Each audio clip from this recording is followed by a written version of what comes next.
ایران کی مسلح افواج نے اعلان کیا ہے کہ آپریشن سائقہ کے 23ویں مرحلے میں کویت میں موجود امریکی فوجی اڈوں الدوحہ، علی السالم اور عریف جان کو بڑی تعداد میں خودکش ڈرونز کے ذریعے نشانہ بنایا گیا، جبکہ سپاہ پاسداران انقلاب اسلامی نے اردن اور کویت کے عوام کے نام الگ الگ پیغامات جاری کیے ہیں۔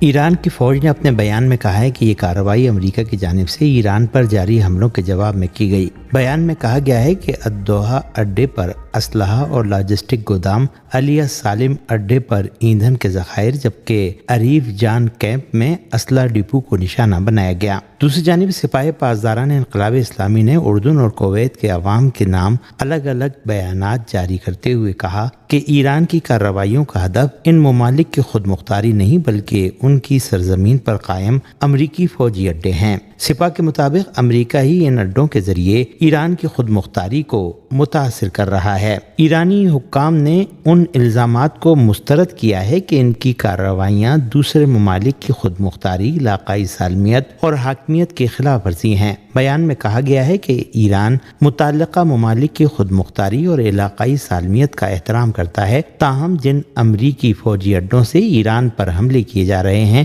وہ در حقیقت امریکہ کے مکمل کنٹرول میں ہیں۔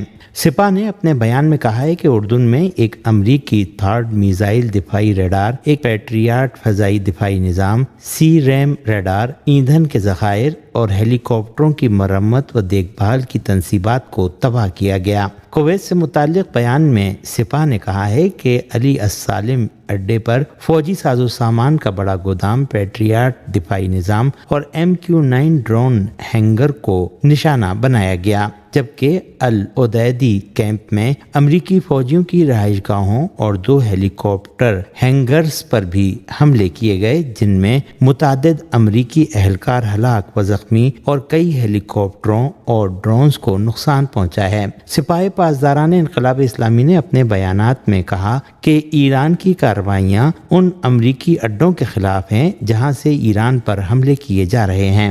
بیان میں مزید کہا گیا ہے کہ امریکہ کی جانب سے ایران میں مواصلاتی ٹاورز پر حملوں کے جواب میں ایرانی فورسز نے بھی ایک مواصلاتی ٹاور کو نشانہ بنایا۔ بیان میں یہ بھی کہا گیا کہ یہ اقدامات ایران کے نزدیک اپنے دفاع کا قانونی حق ہیں۔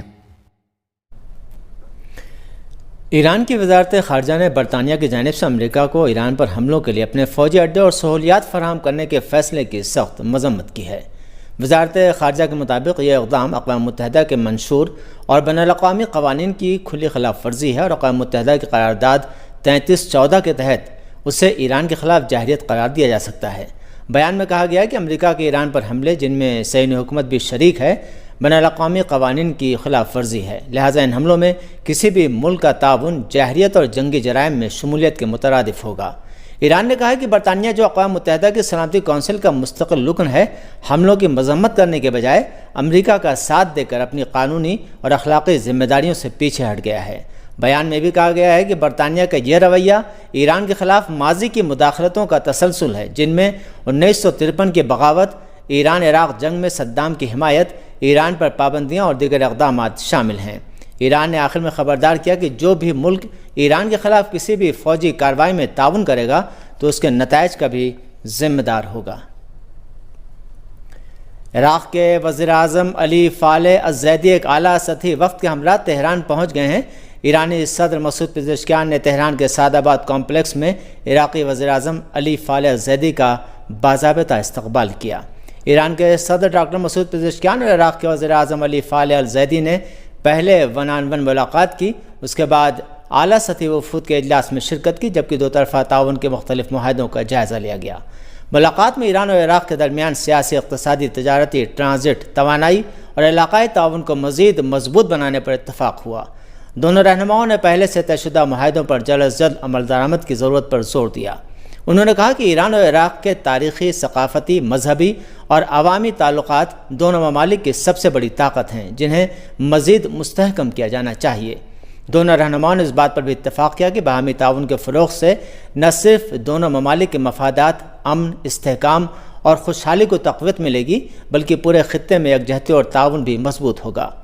روانگی سے قبل الزیدی نے ایکس پر اپنے پیغام میں کہا کہ اپنے دورہ ایران کے دوران دونوں ممالک کے باہمی تعلقات، مشترکہ مفادات، اقتصادی اور سیاسی تعاون اور دوطرفہ شراکت داری کو مزید مضبوط بنانے کے طریقوں پر تبادلہ خیال کیا جائے گا۔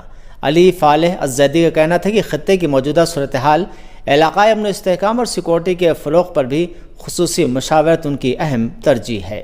ان کا کہنا تھا کہ عراق اور ایران کے درمیان تاریخی، تہذیبی اور جغرافیائی روابط کے ساتھ ساتھ مشترکہ مفادات موجود ہیں جو باہمی احترام، مسلسل مکالمے اور تعاون کو ناگزیر بناتے ہیں۔ فلسطین کی اسلامی مزاحمتی تحریک حماس نے ہزاروں صہیونی آبادکاروں کے ہاتھوں مسجد الاقصیٰ کی بے حرمتی اور اس پر حملے کی مذمت کی ہے۔ المیادین کے مطابق تحریک حماس نے صہیونی حکومت کے وزیر داخلہ ایتمر بن گوئر اور صہیونی کابینہ کے متعدد ارکان کی حمایت سے ہزاروں صہیونی آبادکاروں کے ذریعے مسجد الاقصیٰ پر حملے کی مذمت کی ہے۔ حماس نے اپنے بیان میں تاکید کی کہ مسجد الاقصیٰ پر صہیونی دشمن کا حملہ ایک خطرناک عمل اور واضح جاہریت ہے جس کا مقصد مسجد الاقصیٰ کو یہودیانے کے لیے اس مقدس مسجد پر اپنا تسلط مضبوط کرنا ہے۔ تحریک نے اس بات پر بھی زور دیا کہ ہماری قوم اور مزاحمتی قوتیں مسجد الاقصیٰ کی بے حرمتی کا دندہ شکن جواب دیں گی۔ مسجد الاقصیٰ کے خطیب اکرمہ صبری نے بھی کہا ہے کہ اسرائیلی کابینہ مسجد الاقصیٰ پر پے در پے حملوں کے ذریعے نئی حقیقتیں مسلط کرنے کی کوشش کر رہی ہے۔ انہوں نے کہا کہ بن گوئر کا مسجد الاقصیٰ پر حملہ اس بات کو ثابت کرنے کی کوشش ہے کہ مسجد الاقصیٰ پر اسرائیلی کابینہ کی حاکمیت ہے۔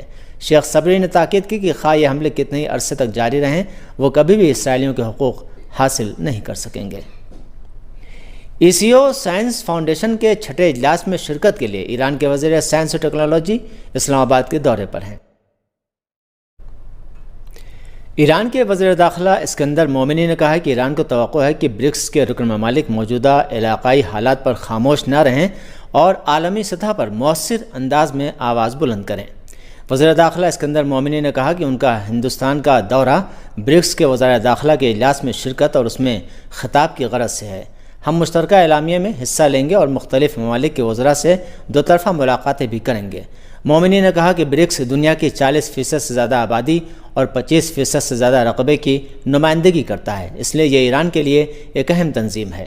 انہوں نے کہا کہ خطے کو درپیش حالات کسی بھی ملک یا برکس کے کسی بھی رکن کو متاثر کر سکتے ہیں، اس لیے ضروری ہے کہ برکس ان معاملات پر زیادہ فعال اور مؤثر کردار ادا کرے۔ برکس کے رکن ممالک کے وزراء داخلہ کے اجلاس کا انعقاد 22 جولائی سے 24 جولائی تک نئی دہلی میں ہو رہا ہے۔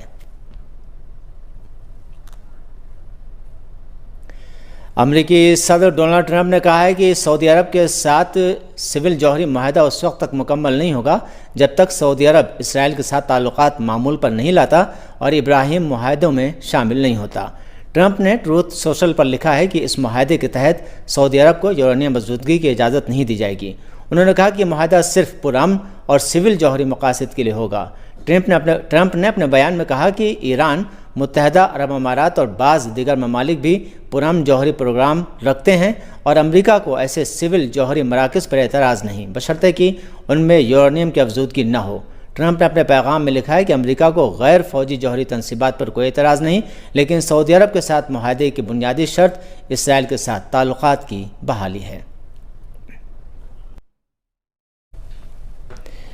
ایران عراق سرحد پر واقع شلمچہ بارڈر پر دہشت گرد امریکی فوج کے حملے میں 2 زائر شہید اور 11 دیگر زخمی ہو گئے۔ خوزستان گورنریٹ کے مطابق دہشت گرد امریکی فوج نے شلمچہ بارڈر پر مسافر ٹرمینل کے اطراف کے علاقے پر میزائلوں سے حملہ کیا، جس میں 40 ملین مارچ میں شرکت کو جانے والے 2 زائرین شہید جبکہ 11 زخمی ہو گئے۔ عراقی میڈیا ذرائع کے مطابق امریکہ نے شلمچہ بارڈر کراسنگ پر ایرانی پولیس ریسٹ ایریا پر حملہ کیا ہے۔ موصولہ خبروں کے مطابق اس جارحانہ حملے کے باوجود زائرین کسی پریشانی کے بغیر سفر جاری رکھے ہوئے ہیں۔ صوبہ خوزستان کے ڈپٹی گورنر نے مزید کہا کہ اس جنگی جرم کے باوجود زائرین اربعین کی آمد و رفت بغیر کسی رکاوٹ کے جاری ہے اور یہ جارحانہ حملے اس عظیم ملین مارچ کے انعقاد کے لیے قوم کے عزم کو توڑ نہیں سکتے۔ اس وحشیانہ عمل نے جو بین الاقوامی قوانین کی کھلی خلاف ورزی اور شہریوں کو جان بوجھ کر نشانہ بنائے جانے کی واضح مثال ہے، ایک بار پھر دنیا کو امریکہ کا حقیقی اور مجرمانہ چہرہ دکھا دیا ہے۔ ایران کے شہر میناب کے شجرہ طیبہ پرائمری اسکول پر وحشیانہ امریکی بمباری میں شہید ہونے والوں میں سے 34 شہداء کے جسم کے ٹکڑوں کی تدفین میں بہت بڑی تعداد میں سوگوار عوام نے شرکت کی۔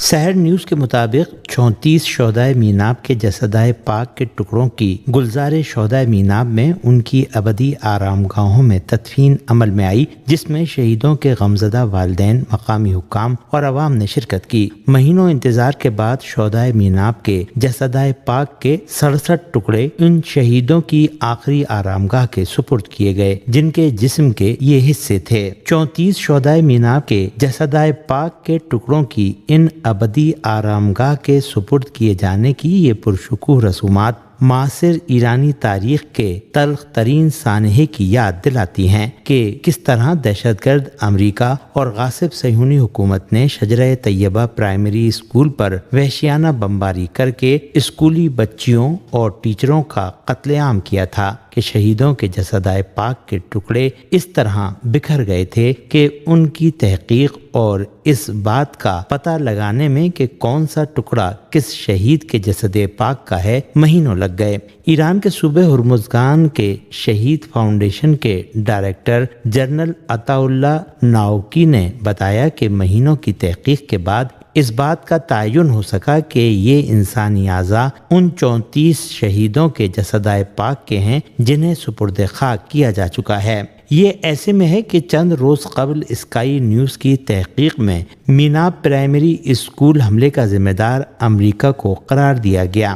برطانوی نشریاتی ادارے اسکائی نیوز نے اپنی 49 منٹ کی تحقیقاتی دستاویزی رپورٹ میں سیٹلائٹ تصاویر، حملے کے مقام سے ملنے والے شواہد اور 7 آزاد فوجی و اسلحہ جاتی ماہرین کی رائے کی بنیاد پر کہا کہ ایران کے شہر میناب میں شجرہ طیبہ پرائمری اسکول پر حملہ امریکی فورسز نے کیا، جس میں 168 بچے شہید ہوئے۔ رپورٹ کے مطابق اس حملے میں امریکی ٹام ہاک کروز میزائل استعمال ہوا اور دستیاب شواہد اس بات کی تائید کرتے ہیں کہ اسکول کو باقاعدہ نشانہ بنایا گیا۔ اسکائی نیوز نے یہ بھی بتایا کہ اسکول کے قریب کسی فعال میزائل اڈے یا اسلحہ گودام کے واضح شواہد نہیں ملے۔ رپورٹ میں امریکی صدر ڈونلڈ ٹرمپ کے اس دعوے کو بھی چیلنج کیا گیا جس میں انہوں نے حملے کی ذمہ داری ایران پر ڈالی تھی۔ ادھر 20 سے زائد امریکی سینیٹرز نے پینٹاگون سے مطالبہ کیا ہے کہ میناب حملے کی تحقیقاتی رپورٹ فوری طور پر جاری کی جائے۔ اسلامی جمہوریہ ایران کے اسپیکر ڈاکٹر محمد باقر غالباف نے واضح کیا ہے کہ سیکورٹی یا سب کے لیے ہو یا کسی کے لیے بھی نہیں ہو، اور آبنائے ہرمز میں سیکورٹی امریکی فوجوں کی غیر موجودگی کی صورت میں ہی قائم ہو سکتی ہے۔ اسلامی جمہوریہ ایران کے اسپیکر ڈاکٹر محمد باقر غالباف نے ایکس پر اپنے پیغام میں لکھا ہے کہ اس جنگ کا توازن واضح ہے، یا تو امن سب کے لیے یا کسی کے لیے نہیں۔ انہوں نے اپنی اس پوسٹ میں لکھا ہے کہ علاقے میں اگر ہمارا تیل فروخت نہیں ہوگا تو کسی کو بھی فروخت کی اجازت نہیں دیں گے، اگر ہمارے لیے سلامتی نہیں ہوگی تو کسی کا بنیادی ڈھانچہ بھی محفوظ نہیں رہے گا، اور آبنائے ہرمز میں اسی وقت سلامتی قائم ہو سکتی ہے جب امریکی فوجی نہ ہوں۔ انہوں نے لکھا ہے کہ ہم نے بارہا کہا ہے کہ آبنائے ہرمز پہلی والی حالت میں ہرگز واپس نہیں جائے گی۔ دوسری جانب ایران کے وزیر خارجہ سید عباس عراقچی نے بھی اپنے ایکس پیغام میں لکھا ہے کہ ہمارا دفاعی نظریہ واضح ہے۔ انہوں نے مزید کہا کہ ایران کے خلاف کسی بھی جارحیت بشمول ہمارے انفراسٹرکچر پر حملے کا بھرپور، ٹھوس اور فیصلہ کن جواب دیا جائے گا۔ ایران کے وزیر خارجہ نے مزید کہا کہ کوئی امریکہ کی جارحیت میں حصہ لینے یا اس کی حمایت کرنے والے کو بھی ایک جائز ہدف سمجھا جائے گا۔ سعودی عرب نے بحیر احمر میں اپنے ایک آئل ٹینکر پر حملے کی سرکاری طور پر تصدیق کر دی ہے۔ سعودی عرب کی سرکاری نیوز ایجنسی واس نے تصدیق کر دی ہے کہ بحیر احمر میں اس کے ایک آئل ٹینکر پر حملہ ہوا، جس کے بعد اس میں آگ لگ گئی۔ اس نیوز ایجنسی نے بتایا ہے کہ اس آئل ٹینکر پر بحیر احمر میں حملہ ہوا اور اس کے اگلے حصے میں آگ لگ گئی، تاہم کوئی ہلاک یا زخمی نہیں ہوا ہے۔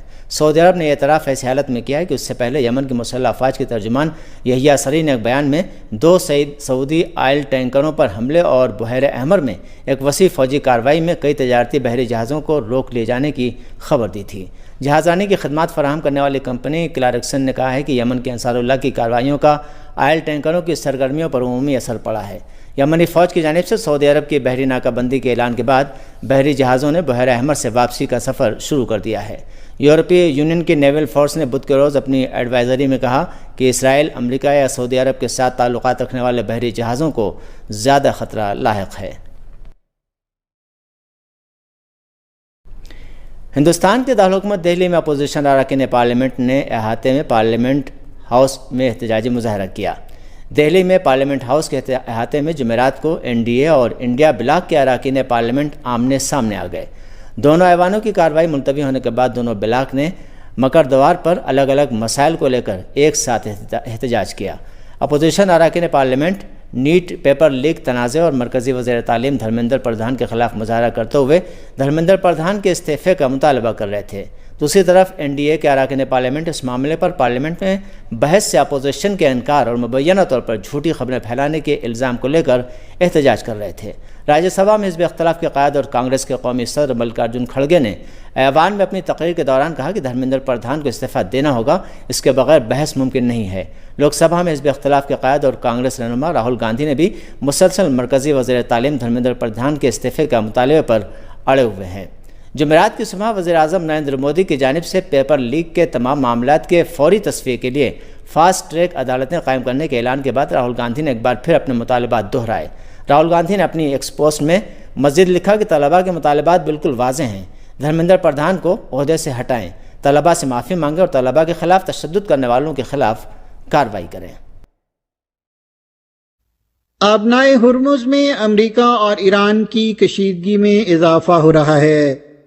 امریکی صدر ڈونلڈ ٹرمپ نے تہران کو ایک نئی وارننگ جاری کرتے ہوئے کہا ہے کہ اس آبنائے میں بحری جہازوں پر کسی بھی حملے کے جواب میں امریکہ کی جانب سے ایران کے شہری انفراسٹرکچر کو نشانہ بنایا جائے گا۔ ٹرمپ نے بدھ کو یہ دھمکی سوشل میڈیا پر پوسٹ کی۔ انہوں نے کہا کہ وہ تہران کے اندر موجود سمیت پلوں اور پاور پلانٹس کو نشانہ بنائیں گے۔ ایران کی تسنیم نیوز ایجنسی نے رپورٹ دی ہے کہ ایک فوجی اہلکار نے امریکہ کو اس اقدام کے خلاف خبردار کیا ہے۔ اہلکار نے کہا کہ ایران جوابی کارروائی میں امریکی مفادات سے منسلک توانائی کے مراکز سمیت پورے خطے میں بنیادی ڈھانچے اور پلوں کو نشانہ بنائے گا۔ ایران کے جوہری پروگرام کے معاملے پر بھی فریقین کے درمیان اختلافات برقرار ہیں۔ اسرائیل اور امریکی حکام نے وال اسٹریٹ جرنل کو بتایا کہ اسرائیلی انٹیلیجنس کے خیال میں ایران نے یورینیم افزودہ کرنے والے ہزاروں سینٹریفیوجز کو گہری پہاڑی سرنگوں میں منتقل کر دیا ہے۔ یہ زیر زمین مقام وسطی ایران میں کوہ کولنگ پر ہے، جسے پک ایکس ماؤنٹین کے نام سے جانا جاتا ہے۔ حکام کے مطابق ایران نے گزشتہ سال اپنی جوہری تنصیبات پر حملوں کے بعد سینٹریفیوجز کو منتقل کر دیا تھا۔ ٹرمپ نے ان پہاڑوں پر جلد ہی بڑا حملہ کرنے کی دھمکی دی ہے۔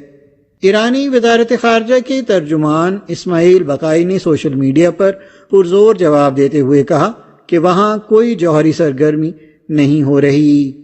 انہوں نے واشنگٹن کی سوچ کو جارحیت، تباہی اور تخریب کاری کی عذر تراشی قرار دیا۔ جاپان کے وزیر دفاع کوئزومی شنجیرو نے بندشوں سے مبرہ جوہری مباحثے کی ضرورت کی نشاندہی کی ہے۔ وہ بدھ کو بیلجیم میں نیٹو کے سیکریٹری جنرل مارک روٹا سے ملاقات کے بعد اخباری نمائندوں سے بات کر رہے تھے۔ کوئزومی نے کہا کہ چین نے جاپان کے خصوصی اقتصادی زون کے اندر فائرنگ کی مشق کی ہے، جبکہ دوسری جانب روس نے بھی مبینہ طور پر برطانیہ اور فرانس کے درمیانی پانیوں میں ایک مشق کی ہے۔ انہوں نے کہا کہ یہ اجلاس ایک دوسرے کے سیکیورٹی ماحول میں ہونے والی تبدیلیوں کے بارے میں آگاہی کا اشتراک کرنے اور اس بات کی تصدیق نو کرنے کا ایک موقع ثابت ہوا ہے کہ ہند بحر الکاہل اور یورو اٹلانٹک خطوں کی سلامتی کو ایک دوسرے سے الگ نہیں کیا جا سکتا۔ نامہ نگاروں نے وزیر دفاع سے پوچھا جوہری مباحثے کے بارے میں ان کا کیا خیال ہے۔ کوئزومی نے کہا کہ فرانس نے اپنی جوہری پالیسی کو تبدیل کیا ہے اور وہاں نئی پیش رفت ہو رہی ہے۔ انہوں نے کہا کہ یہ امر قدرتی ہے کہ کوئی بھی ملک اس وقت تک اپنی قومی سلامتی کو خود سے تشکیل نہیں دے سکتا جب تک وہ بلا امتیاز اس معاملے پر بات چیت نہ کرے کہ یورپ اور دنیا بھر میں کیا کچھ ہو رہا ہے۔ امریکہ نے اپنے جینیسس مشن کے لیے پہلے پروجیکٹوں کا انتخاب کر لیا ہے۔ اس حکومتی مشن کا مقصد جدید AI اور سپر کمپیوٹروں کا استعمال کرتے ہوئے سائنسی ایجادات کو تیز کرنا ہے۔ وزارت توانائی نے بدھ کو ایک تقریب میں 278 منصوبوں کے پہلے پورٹ فولیو کا اعلان کیا۔ ان میں جوہری توانائی، اہم معدنیات نکالنے اور سیمی کنڈکٹر ڈیزائن سے متعلق منصوبے شامل ہیں۔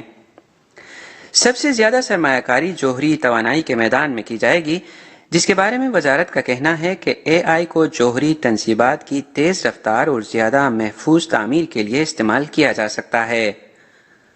جاپان جینیسس مشن کا پہلا بین الاقوامی شراکت دار ہے۔ دونوں حکومتوں نے 5 سال کی مدت میں اس مشن میں $500 ملین کی سرمایہ کاری کرنے پر اتفاق کیا ہے۔ جاپانی وزیر خارجہ موتیگی توشیمیتسو نے فلپائن میں ہونے والی ایک کانفرنس میں قوی امید ظاہر کی ہے کہ فلسطین کے لیے بین الاقوامی معاونت میں مزید اضافہ ہوتا رہے گا۔ موتیگی نے بدھ کو منیلا میں مشرقی ایشیائی ممالک کے درمیان تعاون برائے فلسطین کی ترقی کے لیے کانفرنس کے وزارتی اجلاس کی مشترکہ صدارت کی۔ اس سی پارٹ فریم ورک کا آغاز جاپانی قیادت نے 2013 میں فلسطین کی معاونت پر تبادلہ خیال کے لیے کیا تھا۔ اجلاس میں فلسطینی اتھارٹی اور مشرقی ایشیائی ممالک کے مندوبین نے شرکت کی۔ موتیگی نے کہا، 2 ریاستی حل کے لیے فلسطین کی پائیداری اور استحکام ضروری ہے۔ انہوں نے سیپاٹ کی اہمیت پر زور دیا۔ انہوں نے کہا کہ یہ فریم ورک درمیانی سے طویل مدت میں انسانی وسائل کی ترقی کے ذریعے فلسطینی ریاست کی تعمیر کی کوششوں میں حصہ ڈال سکتا ہے۔ انہوں نے صحت کی دیکھ بھال، تعلیم، زراعت، سیاحت اور دیگر شعبوں میں ٹیلنٹ کی ترقی کا حوالہ دیا۔